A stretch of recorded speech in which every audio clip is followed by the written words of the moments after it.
ايه هي التربيه؟ تعليم والإنشاء. احسنت. كلمه انشاء دي اول كلمه في التعريف بتاعها، انشاء الشيء حاله بعد حاله لحد الكمال والتمام. طيب مين اللي بيربينا بقى؟ الله سبحانه وتعالى. الله سبحانه وتعالى. احسنت، بارك الله فيك. اللي بيربينا ازاي؟ التربيه من الله عز وجل اللي بيمدنا فيها بالرزق وبيدبر فيها امورنا وبيصلح فيها احوالنا سبحانه وتعالى، سواء في الامور المتعلقه بالتربيه الدنيويه زي الرزق والاكل والشرب والشغل وكل الامور دي، او التربيه الاخرويه المتعلقه بالهدايه والدين. علشان كده ممكن نعتبر ان اسم الرب ليه نوعين من الربوبيه، ربوبيه عامه لكل المخلوقات بالخلق والرزق والاطعام والشغل والامور دي كلها، وتربيه خاصه للمؤمنين من عباده بهدايتهم للاسلام وتعليمهم القران. لما عرفت بقى ان ربنا هو المربي، ده يغير ايه في حياتك؟ لازم يبقى فيه شكر. ولما تعرف ان ربنا هو المربي اللي بيدبر لك امورك كلها ويصلح لك احوالك كلها، ده يخليك تطلب حاجاتك دايما من مين؟ الله سبحانه وتعالى. من الله سبحانه وتعالى المربي. ولما تتعرف على الله وكده.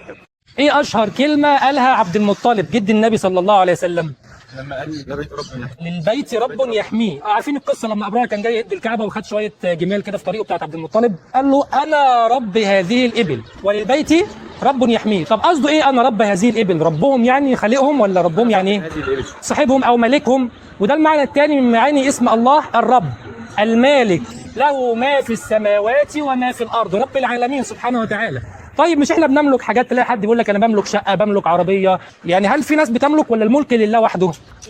ملك لله وحده. امال ده ملك ايه؟ ملك اعتباري. يعني ايه بنملك اعتباريا؟ يعني ان فلان بيملك شقه، بيملك عربيه، لكن احنا واللي بنملكه كلنا مملوكين لمين؟ لله المالك الرب سبحانه وتعالى. لما نعرف بقى ان معنى اسم الرب يعني المالك اللي بيملك كل شيء، لو احتاجنا حاجه نطلبها من مين؟ من المالك، من ربنا سبحانه وتعالى. ولما نتعرف على الله تحب. لما سيدنا يوسف عليه السلام هو في السجن جاله المبعوث بتاع الملك عشان يخرجه، سيدنا يوسف قال له ارجع الى ربك فاساله ما بال النسوه التي قطعن ايديهن. يقصد مين بربك هنا؟ ربنا ولا مين؟ الملك. الملك بتاعه. ارجع الى ربك يعني الملك بتاعك. ده المعنى الثالث من معاني اسم الرب. الرب بمعنى الملك. الملك غير المالك. المالك اللي بيملك الشيء بيحوز الشيء، لكن الملك اللي هو السيد، الرئيس، الحاكم. طيب احنا المفروض بنتعامل ازاي مع السيد او الرئيس او الحاكم؟ لما يامرنا بحاجه او ينهانا عن حاجه بنعمل ايه؟ بننفذ، لان هو سيد حاكم. طب مع الله بقى سبحانه وتعالى وهو الرب السيد، المفروض نعمل ايه؟